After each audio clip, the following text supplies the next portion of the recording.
200 years ago, only Native Americans walked through here. A barren landscape with a lifeless saltwater lake. Then, in 1847, a group of religious dissidents gazed down into the valley, decided this would be their promised land, and built their very own Zion. Today, Salt Lake City is the capital of Utah and one of the Midwest's fastest-growing areas, while the Church of Jesus Christ of Latter-day Saints, or LDS as it's known to its members, is the most successful religion ever founded on American soil.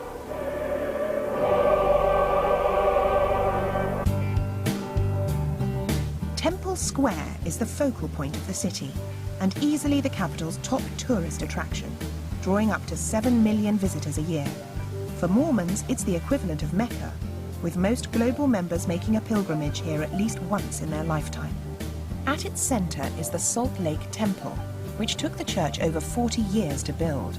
It's the most famous LDS structure in the world, topped with 6 spires and a 12-foot golden angel. Next door is the Silver Dome Tabernacle, home to the world-famous Mormon Tabernacle Choir. Since 1929, the 360-voice ensemble has been entertaining listeners all over the globe with their weekly network radio and television broadcast. If you're interested in watching a live performance, you can visit the Tabernacle for free on a Thursday evening or Sunday morning.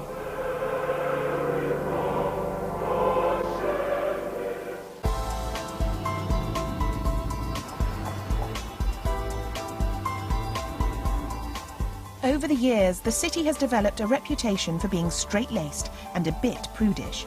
But in 2002, the Winter Olympics catapulted Salt Lake City to center stage and quashed any notion of this city as being boring. Today, you'll find everything a cosmopolitan traveler might desire. 5-star hotels, gourmet restaurants, coffee shops and nightclubs.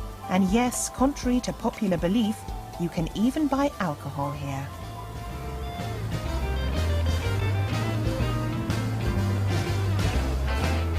Squatters was the very first brew pub to be set up in Salt Lake City in 1989.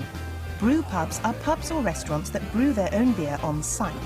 Although you're not allowed to buy beer over 4% in volume, you can at least wet your whistle after a hard day's sightseeing. A visit to Salt Lake City isn't just about city life, though.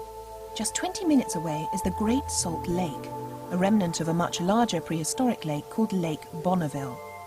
Since the Great Ice Age, the lake has gradually evaporated and become saltier and saltier.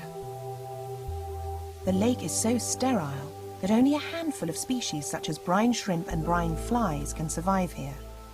Despite their size, they're hugely important for the food chain and serve as the main food source for millions of birds that migrate to the area. In the middle of the lake is Antelope Island, which in comparison to the lake sustains an abundance of wildlife. Its rolling grasslands and marshes are home to over 500 bison, as well as deer and bighorn sheep. It's a great place to come for hiking and cycling, but its desert-like temperatures means it gets very hot, so come prepared. 35 minutes east of Salt Lake City, and you're in the Wasatch Mountains, surrounded by stunning alpine valleys and breathtaking views. Snowbird is just one of the many world-class ski and summer resorts you'll find here. During the winter, you can expect up to 500 inches of snow to fall, making this one of the best powder skiing areas in North America. And in the summer, the hiking and mountain biking is every bit as great as the skiing and snowboarding. It's hard to believe that all this sits on the Salt Lake City's doorstep and goes to prove that this really is a city like no other.